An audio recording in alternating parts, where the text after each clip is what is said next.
Welcome to The Explainer. Today, we're tackling a massive reality check on something that gets highly romanticized, but honestly, it's rarely discussed with this level of practical detail.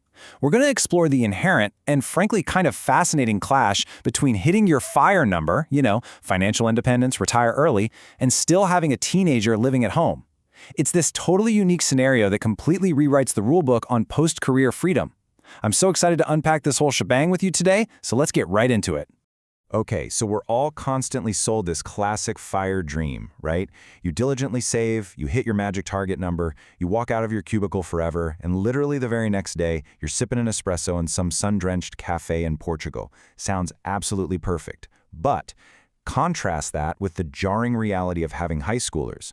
If you hit financial independence in your 40s and have a teenager at home, well, your life isn't actually dictated by an open travel itinerary. It's entirely dictated by your local school district's bell schedule. You've essentially traded a corporate boss for a high school calendar. And then there's the money. Just think about the sheer weight of this number, $300,000. When you actually start researching the cost of having a family, the headlines can be, well, absolutely terrifying.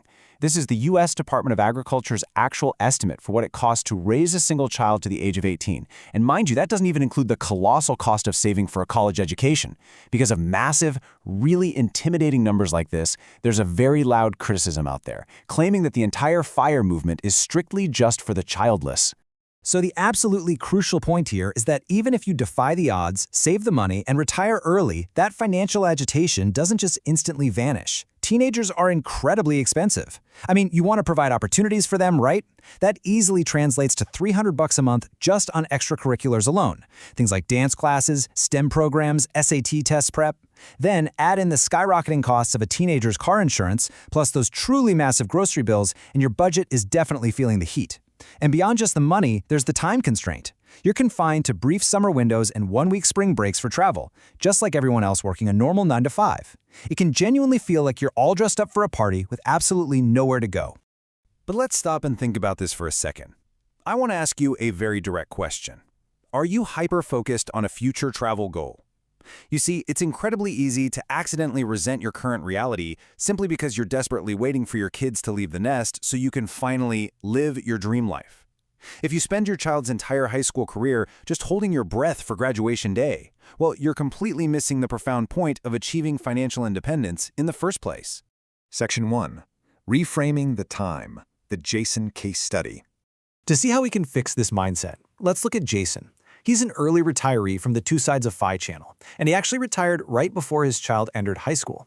When people asked him if the school schedule frustrated him or restricted his newly purchased freedom, his answer was a total paradigm shift. He viewed this period as, and I quote, an incredible opportunity to have more time available to spend with his teenager before she went off to college. This brilliantly illustrates a core truth.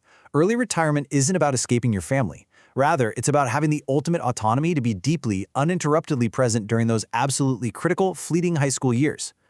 But of course, you have to arrange the math to support that mindset, right? So let's engineer it. Step 1. The ultimate cheat code for the massive burden of higher education is to pre-fund a 529 college savings plan early in your career. If that bucket is already full before you retire, a huge monthly weight is just instantly lifted. Step 2 is to build a buffer into your safe withdrawal rate. Look, you cannot explicitly plan for every single scenario in a spreadsheet, so lowering your withdrawal rate slightly creates a really vital financial cushion.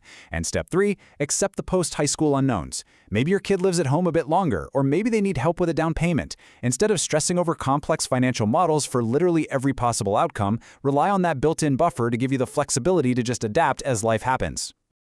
Okay, now for a quick pop quiz.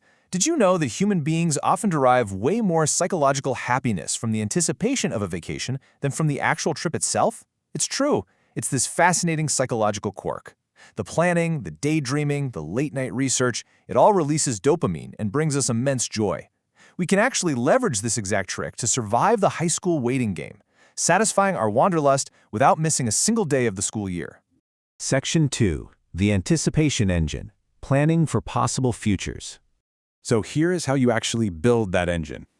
A possible futures page is a dedicated workspace. A lot of people use digital tools like Notion for this, where you and your partner can actively catalog ideas, bucket list items, and specific activities for that empty nest phase. Let's say your dream is 90-day slow travel. Well, you start mapping those out right now. You research the local neighborhoods, the best cafes, the unique customs. By actively planning these future adventures while your kids are still in high school, you build incredible excitement. You're giving yourself something massive to look forward to while allowing your mind to be entirely present for Friday night football games today. You get the joy of the future trip while totally keeping the joy of the present moment. Which brings us to the core thesis of this entire explainer. Retiring early with kids in the house is not a restriction on your freedom. Actually, scratch that, it is the ultimate expression of it. Think about it. You didn't painstakingly build a massive investment portfolio over decades just so you could go take selfies in front of European monuments a few years early, right? No, you saved that money to buy back your time. Having the financial autonomy to be physically and emotionally present for the hardest, most complex, and honestly most fleeting years of your teenager's childhood, that is the greatest gift financial independence can possibly buy.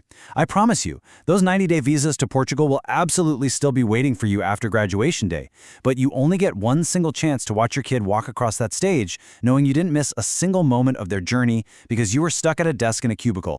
So I want to leave you with this final, somewhat provocative question to think about. Let's just say your kids graduated tomorrow. Your parental duties were officially fulfilled, and your calendar was completely, wonderfully wide open. What is the very first 90-day empty nest slow travel destination you would book a flight to? Start building your anticipation engine today, be deeply present for the high school years tomorrow, and really, truly enjoy the freedom of your hard-earned time.